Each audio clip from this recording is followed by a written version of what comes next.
It's actually with a question mark. I'm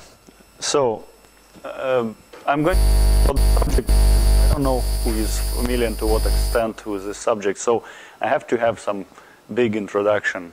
So I have to excuse those who who know the elementary stuff about de Sitter space, that I'm going to say a few words about what is de Sitter space, its geometry, how free fields in de Sitter space are behaving, and then I'll start with the main part of my talk. And the talk is based, well, it's based on many papers, but this is a review of what I'm going to talk about. So let me start with de Sitter space. What is de Sitter space? D-dimensional de Sitter space is the following hyperboloid. Well, xa, xb, which is just minus x0 squared. This is symmetric. I'll explain the notations in a second.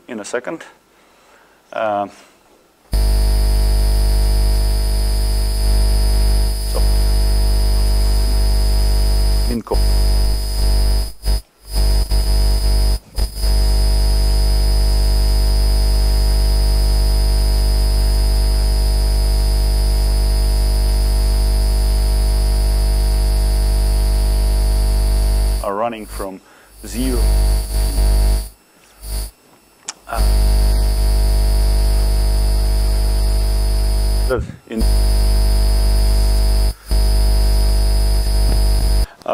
it has constant curvature, constant positive curvature.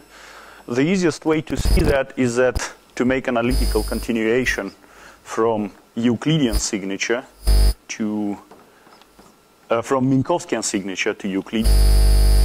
Then this equation gives us a sphere in Euclidean d+1 dimensional space, which has positive curvature. So throughout this my talk, I'll set the curvature of de Sitter space constant. So I'm considering quantum fields in exact de Sitter space. And here is the picture to view de Sitter space, to have in mind something. Here is a picture of two-dimensional de Sitter space. It's just such a hyperboloid, one-sheeted hyperboloid. It grows towards this direction infinitely, and infinitely grows towards that direction. And every section of constant x0 is just a d-1 dimensional sphere. In this case, it's a circle. So how do we measure geodesic distances in de Sitter space? Well, we do this the same way as on the sphere. Geodesic distance between 2 points, 1 and 2, is defined through the following equation. It's actually, you can derive that it actually is given by this. You have an independent definition of what means geodesic distance. So the geodesic distance is follows from the so-called hyperbolic distance. Z is called hyperbolic distance, and it is equivalent to define through this embedding metric as follows. So you take scalar product of these two embedding coordinates. So it's like on the sphere, the same as on the sphere. So via analytical continuation, from this you get what you get on the sphere. Notice that Z is equal to 1 at coincident points. So when L is equal to 0. So this is called hyperbolic distance. Hyperbolic.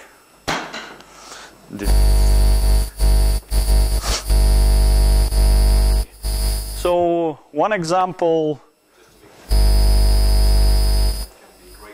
Yeah, it can be greater than 1, it can be negative. It's just because of Minkowskian signature. The sign can be imaginary. Actually, in fact, for the time-like separations, it is hyperbolic cosine. So L can be imaginary. Okay, so let me tell you about coordinates in de Sitter space. So let me go further. No, let me keep. I'll need that. So coordinates in the De Sitter space are as follows. Well, the global coordinates. Global coordinates are as follows. You just solve that equation via hyperbolic sign. This is hyperbolic sign to spend less time writing it. This is hyperbolic sign. And xi is ni, hyperbolic cosine of t, where I runs from 1 to d. Runs from 1 to d. So this definitely solves that equation if n is unit vector. Is unit vector. So coordinates of n define d-1 dimensional sphere.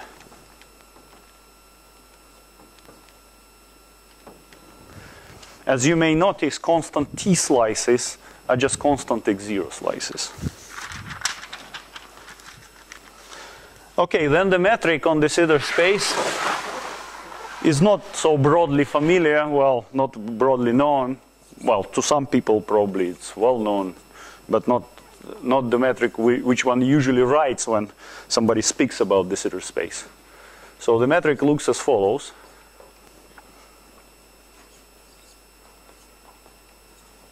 So it's just, this is just a d-1 dimensional sphere. So if you plug this into the Minkowskian metric, this is the induced metric on De Sitter space that you get. And now let me tell you the story about Penrose diagram, which I'm going to use throughout my talk, so I have to say a few words what's Penrose diagram. So if I make the following change, Penrose diagram is just a modern name for the space-time. Of course, in this sense, it's completely new, but it's like a modern name of what is known in mathematical literature as conformal stereographic projection. Usually mathematicians do that for the Euclidean signature spaces, and this is for the Minkowskian signature spaces. So I'm doing, what I'm going to do is just a stereographic projection for this hyperboloid. For such a hyperboloid. So I do the following change, cosine squared of theta. You may notice that theta is ranging from minus pi over 2 to pi over 2. And then the metric, this metric, is get converted into the following one.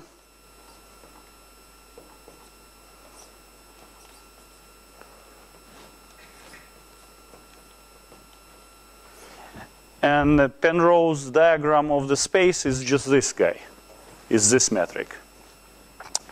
It is convenient for the following reason, because when ds squared is 0, this is also 0. So for on light-like trajectories, do not deviate after you drop off this conformal factor. So this is important for drawing Penrose diagram. So if you take a two-dimensional De Sitter space, and draw Penrose diagram, in this case, this guy is in 2 dimensions. It's d phi squared, where phi is ranging from minus pi to pi. Then the Penrose diagram looks like this. And this two sides are glued, and constant time corresponds to straight lines here, constant time t. Okay, that is about the geometry. This is space, that's a few major things. And I have to complete my discussion of the geometry. Let me say about Poincaré patches. Poincaré patch of De Sitter space is something which is more familiar to most of the people, and what is usually one calls as De Sitter space itself, although it's just a half of De Sitter space. So there are two patches, two halves of De Sitter space. One half, well, let me write the metric. I'm not going to write the embedding coordinates, but how you solve that equation via the same procedure. I'm just writing for you the metric. explicitly without following through the derivation. So plus and minus corresponds to 2 halves. And let me write it the following way. It's this is what is familiar to most of the people. This is what I'm going to write right now. Sorry. Plus minus 2. So this is inflationary metric. Inflationary metric covers only half of the De Sitter space, which is called Penrose patch. So with plus sign is inflationary metric, with minus sign is deflationary metric. So with plus sign is called expanding Poincaré patch, and with minus sign it's contracting Poincaré patch. So let me draw it on the Penrose diagram, both of these guys. So this is conformal time and this is proper time. Conformal time is related to proper time with the following relation. If I'm not mistaken, plus minus 2 tau plus minus. So expanding Poincaré patch is what one usually considers in cosmology. So let me show on this Penrose Poincaré patch. Poincaré patch is the following thing. So this is a boundary. It's light-like. This is a boundary between 2 Poincaré patches. This is expanding Poincaré patch. This is contracting Poincaré patch. Remember that these are 2 glued to each other. And as you see, and what constant eta surface is, constant eta plus is constant on this. Here eta plus is 0. Here eta minus is 0. This is eta minus constant surface. And here on this, eta plus and minus are equal to plus infinity. Okay. And one important thing which I forgot to mention is the following thing. If you look at this, you immediately notice that the hyperboloid is invariant under the isometries, Lorentzian transformations of embedding space. So it is invariant under SOD1 transformations. This is isometry of this space. It doesn't change the hyperboloid equation, so it keeps it invariant. So this is isometry of the De Sitter space. And I would like to stress that Poincaré patch by itself breaks De Sitter invariance in the following sense.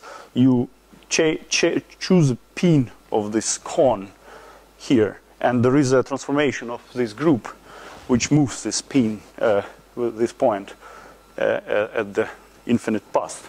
So by its appearance, if you just like choose half of De Sitter space, you break by this choice the group to a subgroup. I don't know. I'm sorry. I don't know how it. I can list transformations, but I don't know what name it has and what group it is amorphic among the standard ones. And I didn't bother to check. It's just rotation around x0 axis. Rotation around the x0 axis. Actually, I can draw for you what are these guys here. It's just like take a hypersurface x0 equal to x1 and cut it by your space. It will cut the hyperboloid along 2 parallel lines, which are generatrix of this hyperboloid.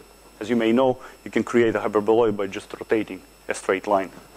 So 2 generatrix. The upper side is this guy, the lower side is this guy, and these 2 red lines are just these generatrix, which are light-like lines, both in global ambient space and on the sitter.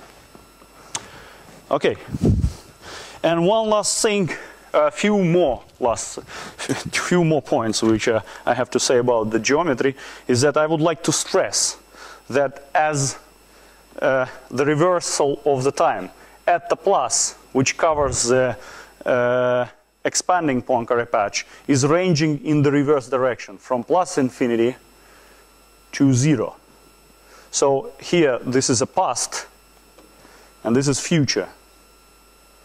So this corresponds to tau plus equal to minus infinity, and this corresponds to tau plus equal to plus infinity.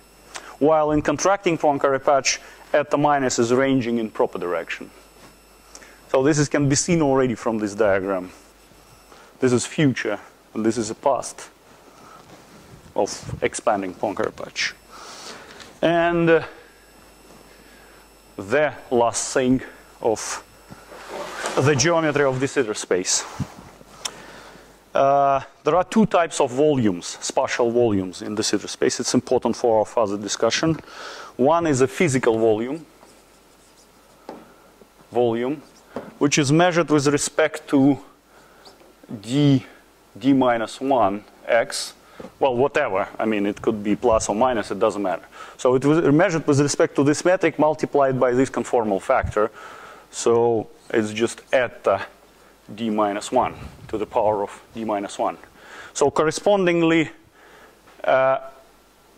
dust density of a dust embedded into de Sitter space changes like this.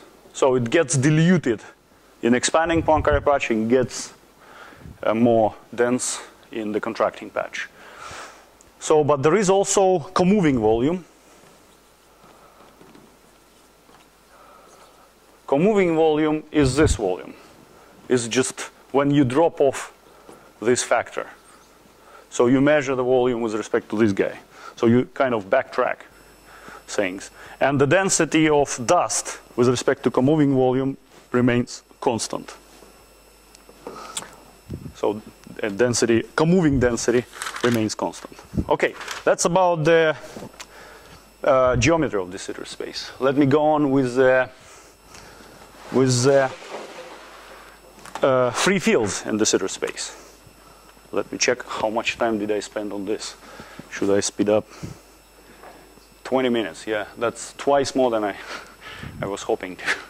Okay, so free fields in de Sitter space. I will be considering the simplest field theory in de Sitter space, which is just real, scalar, minimally coupled,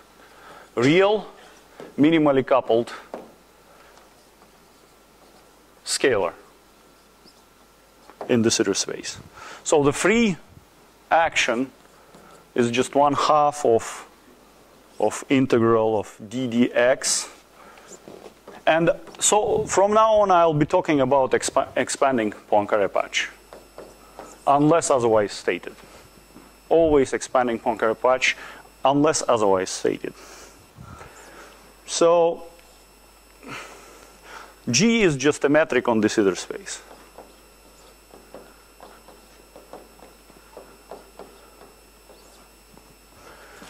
So in this is a free. I'm considering fields with mass. Usually we'll be considering fields with non-zero mass, unless again otherwise stated. Both in expanding and contracting Poincaré patches, solution of this equation, solution of the corresponding free Klein-Gordon equation, can be represented as follows. A harmonic of in this space can be represented as follows. It's the following thing. It's eta to the power d minus 1 over 2 hp eta exponent minus p x. So this is modulus of p. And this guy, h, after substitution into this equation, one may find that it solves Bessel equation. So it's a solution of Bessel equation. And solution of Bessel equation with equation, that Bessel equation will have index. Index of that equation is as follows.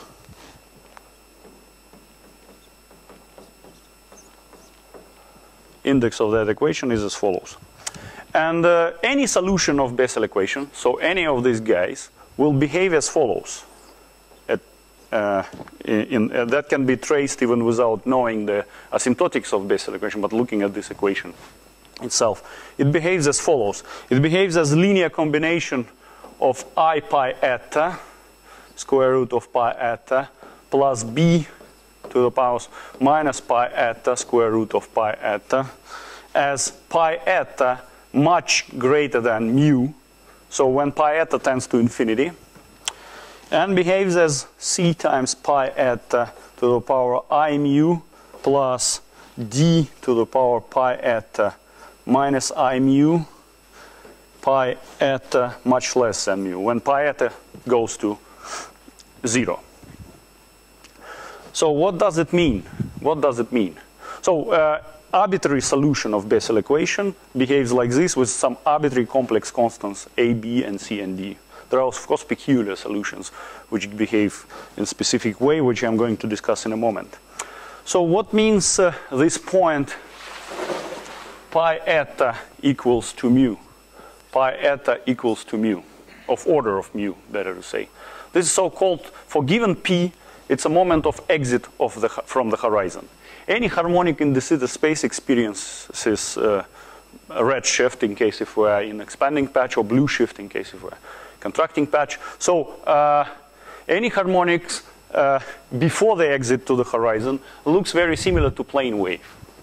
In fact, as p eta goes to infinity, the theory behaves as if in flat space, closer to flat space. After the exit of the horizon, it is much different from flat space.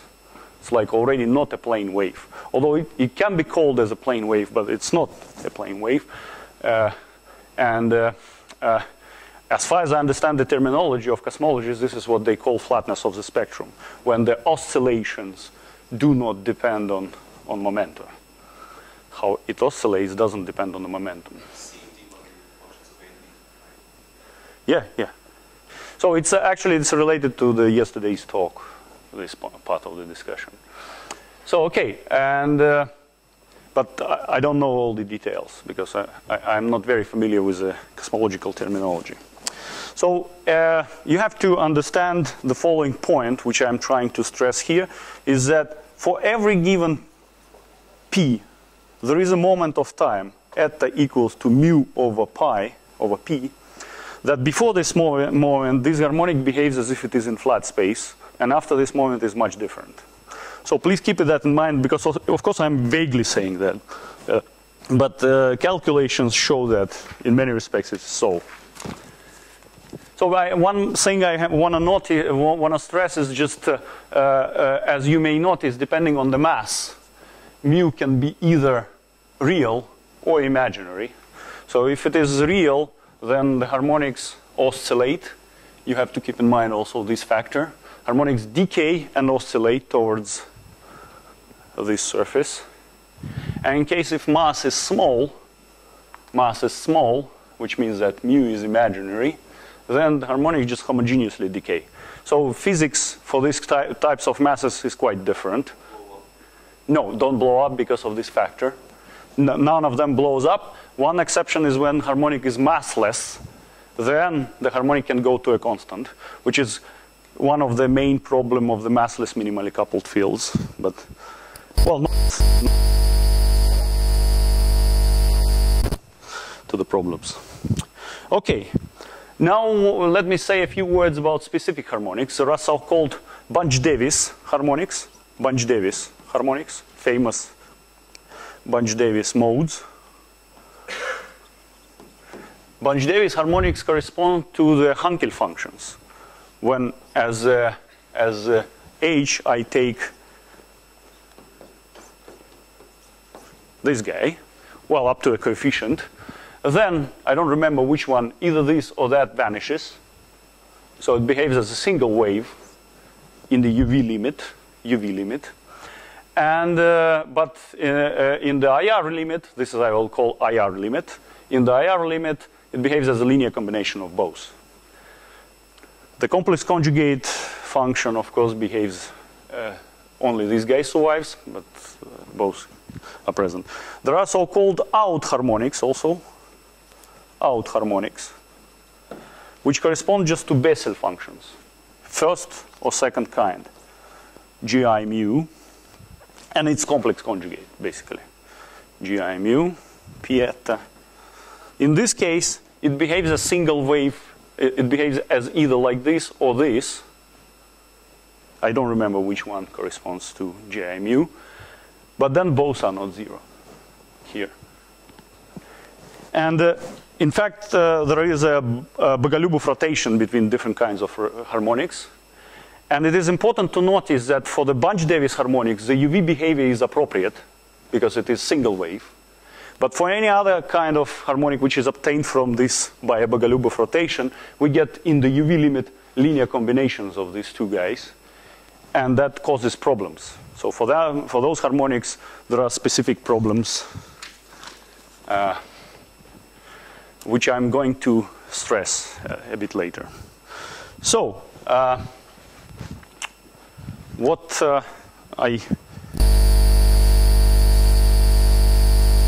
maybe I shouldn't clean it.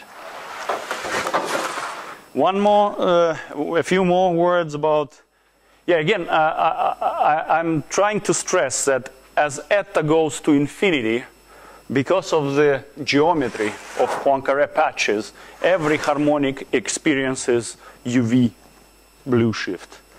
So if we are in expanding Poincaré patch, it is at past infinity. In the contraction, it is in future infinity. And if eta goes to zero, every harmonic experiences red shift. And we find ourselves in IR limit.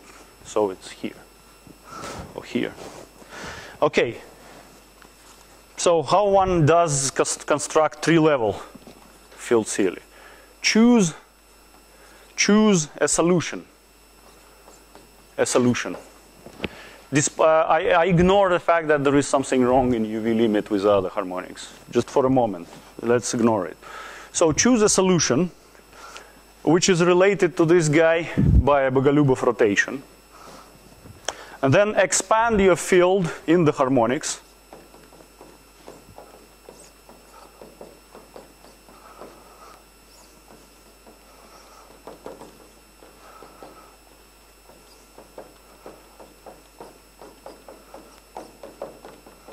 It's a real field.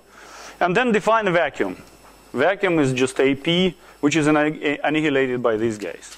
Because this guy is solution of Klein-Gordon equation, these guys are appropriate Heisenberg algebra, so these are creation annihilation operators. This is appropriate vacuum in many respects. And so there is a one parameter family of solutions of Bogoliubov rotations of this guy, which is important, called alpha family. I'll say in a few words why it is so specific. And there is alpha family of the vacuum states. So, and then we can construct a correlation function, two-point correlation function. For example, Keldysh function.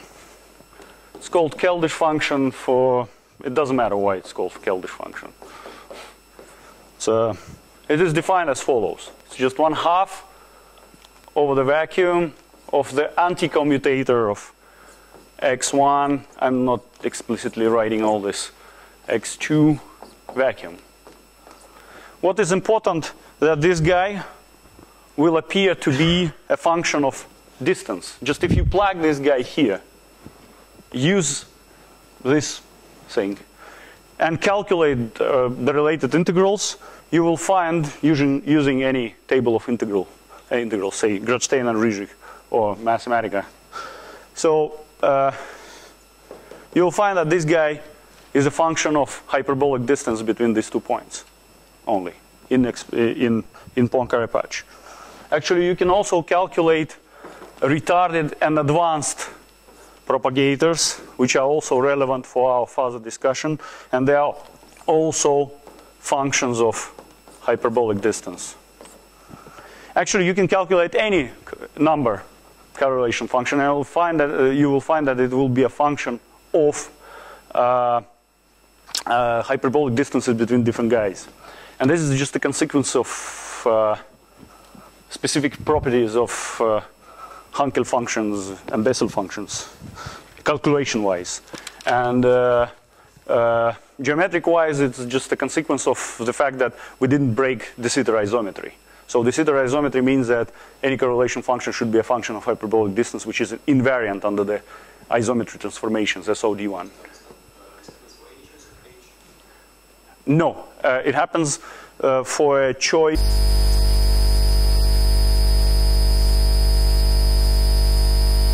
Complex conjugate, this guy and its complex conjugate, by a Bogoliubov rotation, which is one parametric, depends on one complex parameter alpha, which one I didn't write, but you can find it in many places. Although mostly people discuss global de Sitter in that situation, but you can write the formulas even. For arbitrary choice, it can be broken to a subgroup. There is like alpha beta family, which breaks it to some like divided, I don't remember exactly to which subgroup. Okay.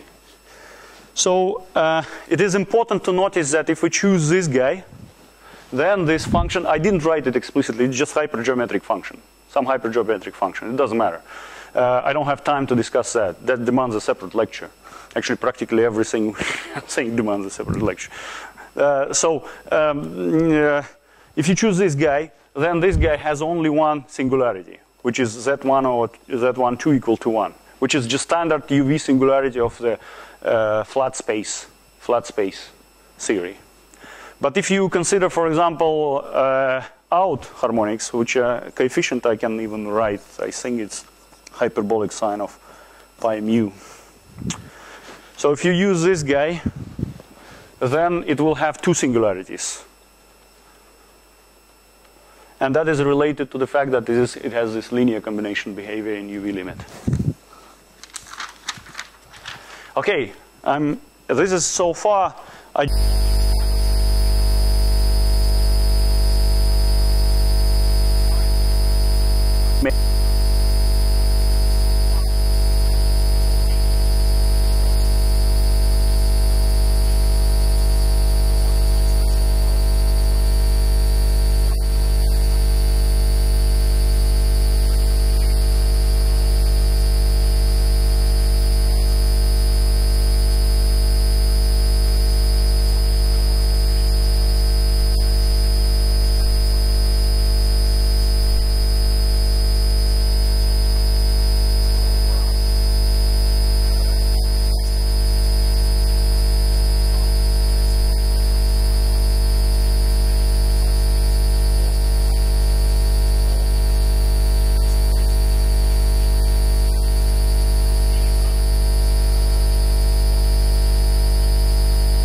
Fields on top of that.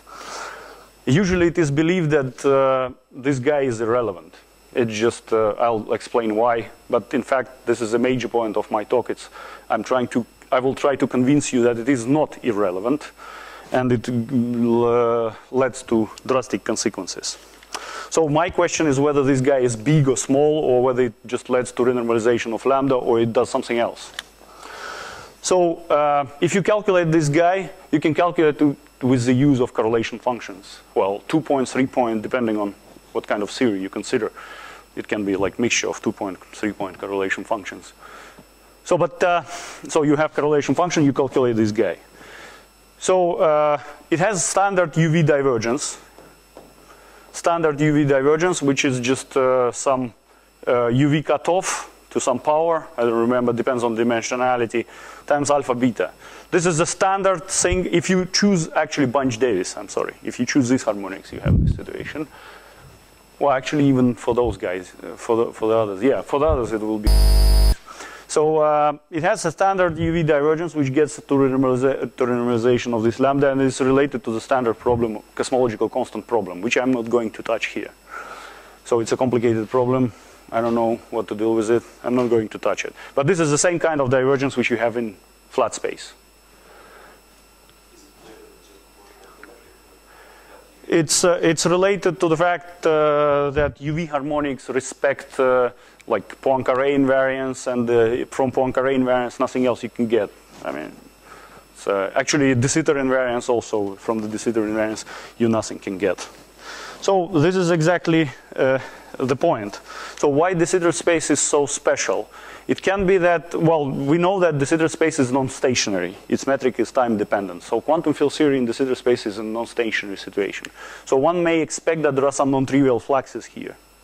Non-trivial fluxes due to particle creation, whatever that means. I'm not going to talk, I'll specify what I mean by that. But just for a second, try to think as if it has some non-trivial contribution. So my question is, my goal is to figure out if it has a non-trivial contribution. So, and as I'm going to tell you in a second, quantum fields in de Sitter space, if they do not respect conformal invariance, so they feel the difference between de Sitter space and flat space, has a very specific feature. Practically, I don't know any exception. Any quantum field theory which doesn't respect the de Sitter invariance, doesn't respect conformal invariance on de Sitter space has this specific feature, that it has large IR contributions. And this is a major point. And that large IR contributions can drastically change this guy, but up to some few points. And this is true even for massive fields, for the massive fields. So what we are, let me specify what kind of theory I'm going to consider. Although I have been studying lambda phi cube and lambda phi force theory, in lambda phi force theory, formulas are a bit more complicated, so I'll restrict myself to this theory. Although it is unstable, but the stuff I'm discussing has nothing to do with this instability. It is present here also.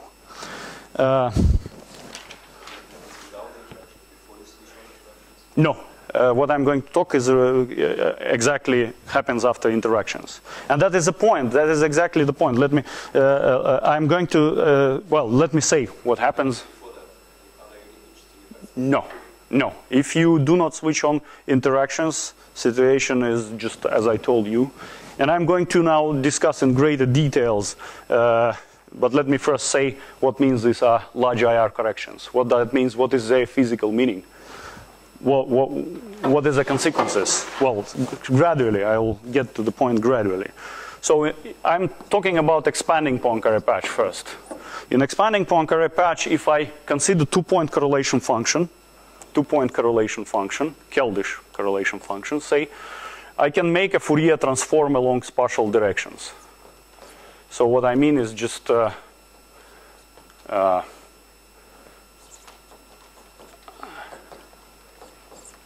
and this is Keldysh propagator at the 1, x, at the 2, 0. Because of spatial homogeneity of, you see, Poincaré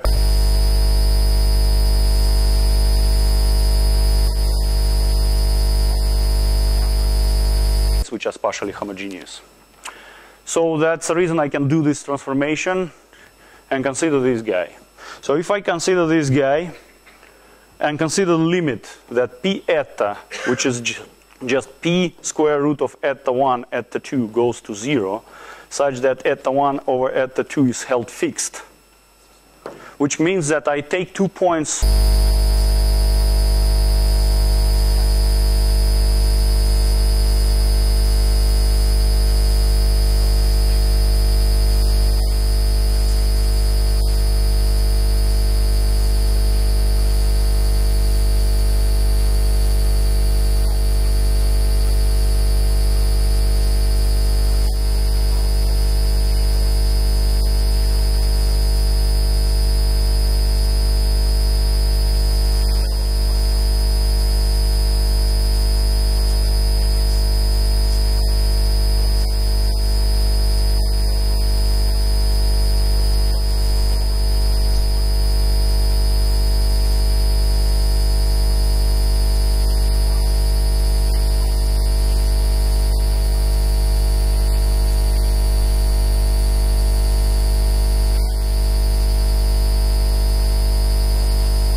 multiplied by some coefficient which depends on the mass and type of the self-interaction. In fact, in lambda 5-4 series, the situation is the same kind of contribution with different coefficient. Coefficient I'll later, if I'll have time, specify. If mass is small, then the corrections are even stronger. They are power-like, but depend on the power depends on the mass. That's I do not say, do not discuss in detail. And the reason why this guy appears is exactly because harmonics behave like this after. So there is no contribution to these guys before they exit from the horizon. From these guys, nothing happens. No contribution to these guys of this kind. And it's related to the energy conservation. It's like approximately conserved if you before exit the horizon. When they are smaller than the horizon, they basically do not feel the curvature. If they are much smaller than if the size of the harmonic is much smaller than the size of the horizon, it's not yet expanded, then the energy is approximately conserved. It's like it behaves as if it is in flat space. Like harmonics here, we are living the city space, but any harmonic on the Earth doesn't know that, and it behaves as if in flat space. So energy is conserved, and no contribution to this guy comes. All the contribution comes from here. It's already interpretation of the result. So now you see, as p eta goes to 0, even if this is very small, this log can be big enough such that these guys are of order of 1. And it happens that loop corrections are not suppressed in comparison with tree-level contribution. So loop corrections, unlike any other situation, like in de Sitter space, in flat space, this doesn't happen. I'll explain in what situations you can mimic this in a second. But in de Sitter space, this happens. So loop corrections are not suppressed. If you go back and study condensed matter non-stationary situations, it's actually quite a well.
Part of the correlation function. In effective action, you will get, of course, some contribution. Sorry. So, and moreover, I forgot to stress that if you take this mixed representation, as you remember we have discussed, we have even discussed that in Feynman technique, but in Keldy-Schwinger, for these guys, it's practically obvious. If you take this mixed representation with partial Fourier transform along spatial directions, you don't see UV divergences. UV divergences appear if you do extra transformation to coordinate space. Or in flat space, you have to do extra transformation to momentum, full momentum space. You have to have extra integration. So I don't bother at this level of these quantities to subtract UV, disintegrate from them. Yeah?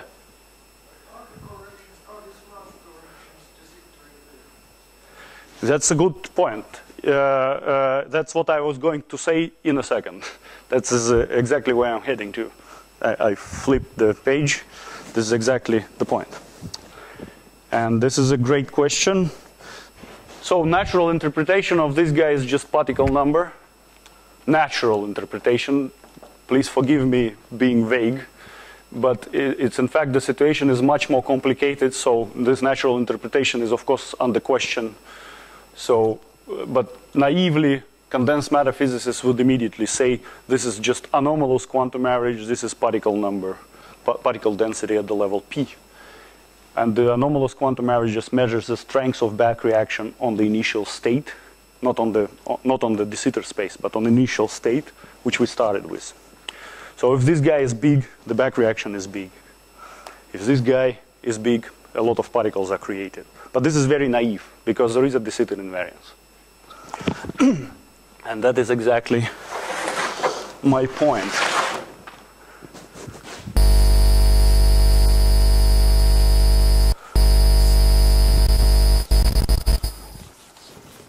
I'm afraid I will not be able to give you technical details, but at least I'll finish this motivation stuff stressing few important points. First of all, if there is a de Sitter isometry, and it is not seen in this representation, de Sitter isometry is not so obvious. Because it is obvious in X space, in coordinate space,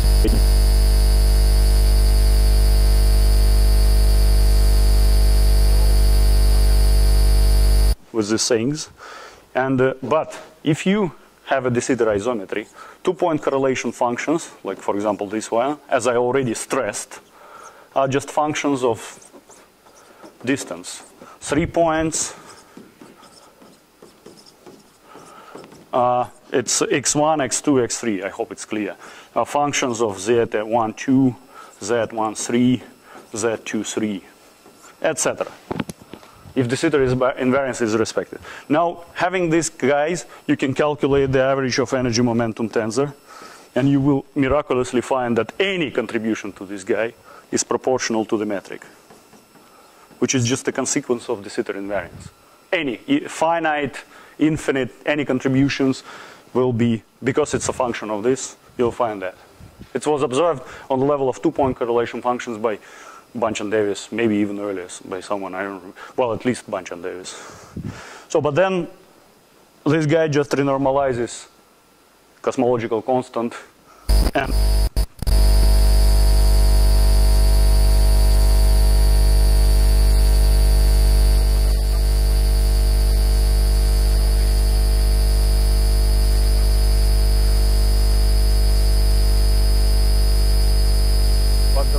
questions about massless fields. For the massless fields, it still remains unsolved. Well, not commonly accepted opinion exists whether you can construct quantum fields for massless theory, which respects de Sitter invariance even at P level.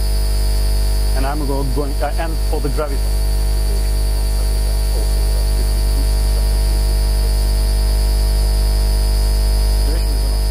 It's very interesting problem, but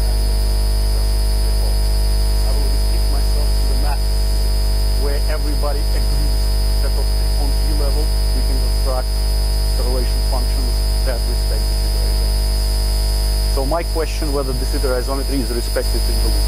First question, that is not all question. Then you check, and I don't have time to prove that, but you check, and it's miraculous that for Bunch-Davies harmonics, one loop correction to this guy, or even any loop correction to this guy, so complete propagator is a function of that. It respects de Sitter invariance for Bunch-Davies. And for any point correlation function. The proof is generic.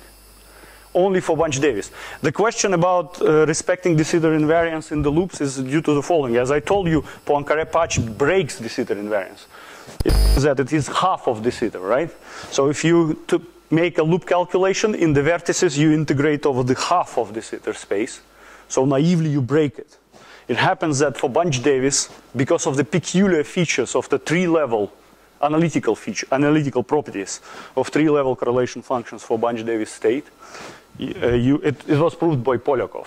Maybe somebody else, but I know the proof from Polyakov. So Bunch-Davies respects de Sitter isometry if you restrict yourself to expanding Poincaré patch. If you consider any other alpha vacuum, exactly because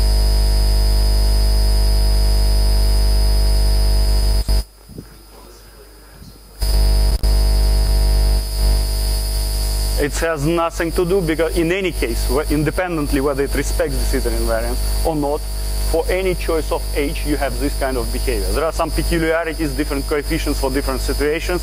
I'm going to talk about that in a moment. But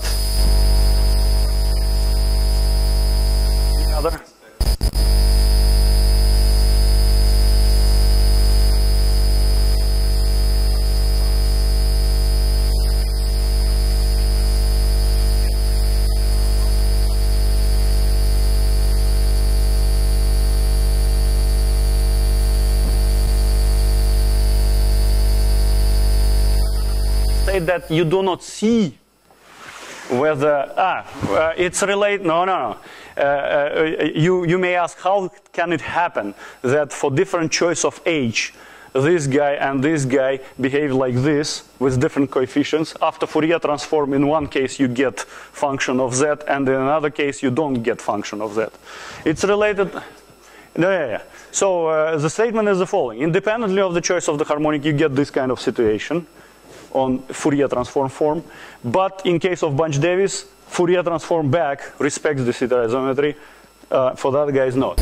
The reason is the following. This is just kind of cutting of the formula. I dropped off some subletic things in this limit. I stressed that. I dropped off some subletting. You have to restore them to see whether the zeta invariance is respected or not. It's important. So this formula is valid only if I take only leading terms in this limit. It's important. Okay.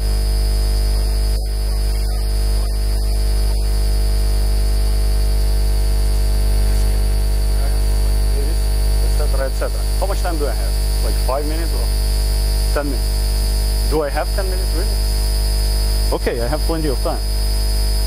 So let me say a few more things then before I go on. No, let me say the main point. The main point of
my major point is to consider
if I agree, let's study.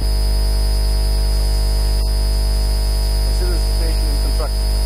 The calculation in contracting fact is absolutely parallel to the calculation in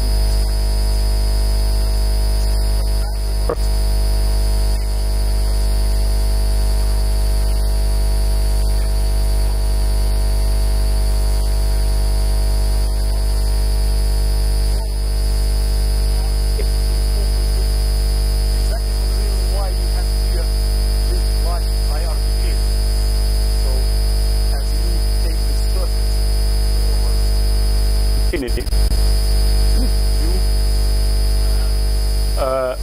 correlation expanding Poincaré patch, you get divergence. Instead of this log, you get log eta divided by eta.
Because for any fixed p, if you take eta 0 to past infinity, sooner or later you find yourself within the horizon, everything as in flat space, and I'm vaguely explaining things. And that's the reason you can take this guy to past infinity, and it doesn't show up in the correlation functions. In the contracting patch, the situation is reverse. Your guy, eta is this guy, or this guy, but eta 0 is this guy. For the same reason why you have large contribution from eta in expanding patch, you have large contribution from eta 0 in the contracting patch. But then I didn't tell you the full story. This guy is when eta is less than mu over p. But when eta is greater than mu over p, the contribution is like lambda squared log mu over p eta 0. So it stops to receive contribution after entering the horizon. But eta 0 is always in the correlation functions.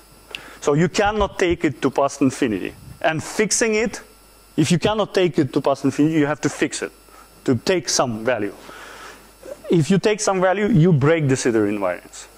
And correlation functions in the loops already stop to depend on hyperbolic distance, start to depend on each point separately. In global de Sitter, you have to keep in mind, again vaguely, but it's an explicit calculation, but vaguely speaking, global de Sitter has both contribution, both patches, contracting and expanding. And again, you have similar situation to the contracting patch. You cannot take initial Cauchy surface to past infinity. And you have to fix it anywhere. For example, you can fix it around the neck of de Sitter space. This is the neck of de Sitter space. So you can take your initial Cauchy surface in global de Sitter like this, but then exactly at the neck. But then de Sitter isometry is still broken, whatever state you choose here. It's a very easy proof, takes some time, but very easy proof. It's strongly related to blue shift in the expanding patch at past infinity. Okay, this is so much about the situation and contracting. And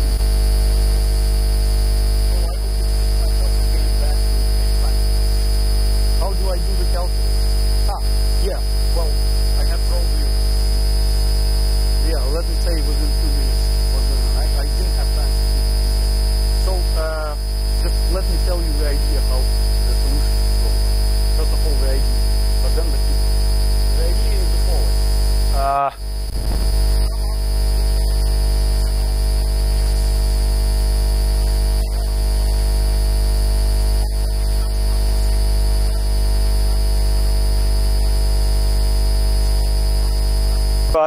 Or global de Sitter. People say that there is a general covariance which map one coordinate system to the other, but you have to keep in mind that IR effects are global. They fill the boundary conditions. They strongly depend on what kind of conditions you fix. So they may be different in various patches of entire space. So that's the reason it's different. So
zero, then you have perfect particle interpretation because you have some kinetic equation where this guy plays the role of density of particles. But you should bear in mind that these particles are growing in size along with your spatial sections, because we are talking about this kind of harmonics after they exit from the horizon.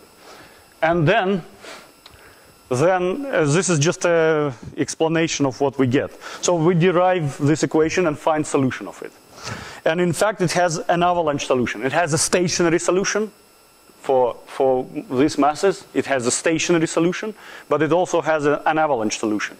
Stationary solution corresponds to the situation when you, so I start with this past infinity by Bunch-Davies, and slightly perturbed by initial non-zero this guy. Slightly perturbed by non-zero this guy. Slightly. Slightly means such that it's smaller than cosmological constant. Corresponding the energy density doesn't go above the cosmological. G00 times cosmological constant.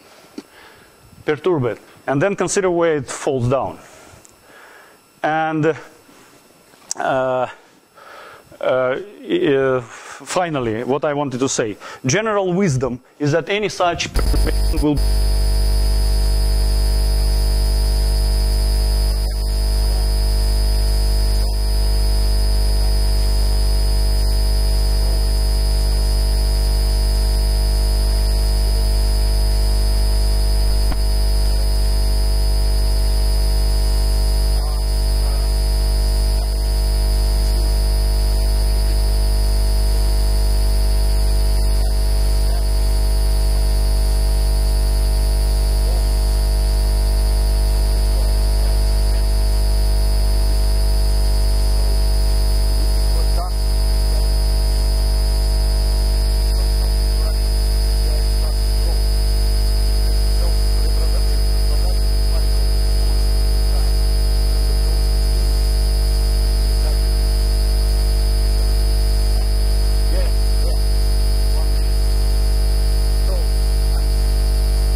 sorry.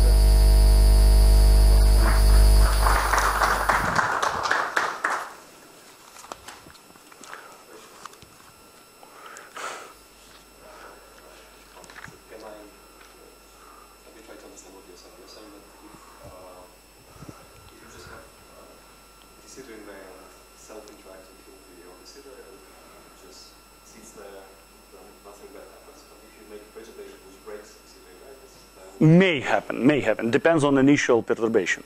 As I told you that I find also a stationary solution. If my perturbation is very small, such that this guy is not simply smaller than the cosmology, but such that it's much less then there is a stationary solution. There is a situation in which integral vanishes, some equilibration. It's not actually equilibrium distribution is Gibbons-Hawking distribution. Equilibrium distribution is flat. It's just 2 pi mu. For low momenta, for momentum less than, for such momenta that it is much less than mu, the equilibrium distribution like this. For those momenta which didn't yet exit the horizon, nothing happens. After they do not change practically because it behaves practically as in flat space. But after exit, and then there is avalanche solution. If the perturbation is not small, small in the sense that it's not much less than unity.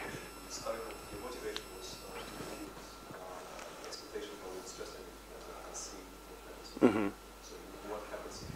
This is exactly the point.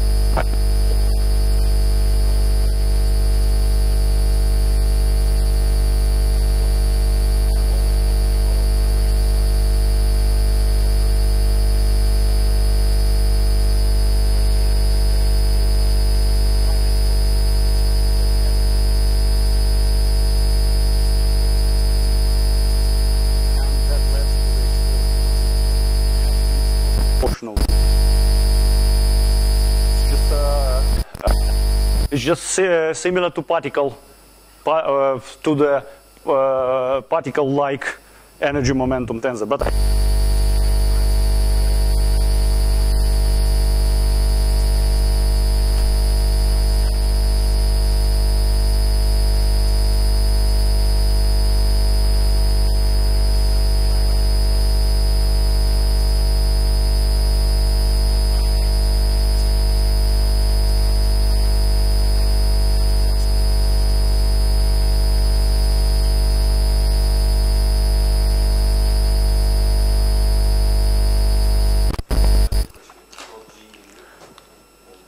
It's not Jimmy. It's like, this kind of guys are the same as, like, consider the flat space. Then there is no this factor. These are just plane waves.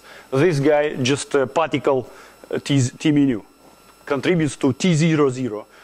And no pressure. As far as I understand, it doesn't contribute to the pressure, this part. As I told you, because I'm considering spatially homogeneous, I probably get trivial Tij. I didn't check, but T00 is clear.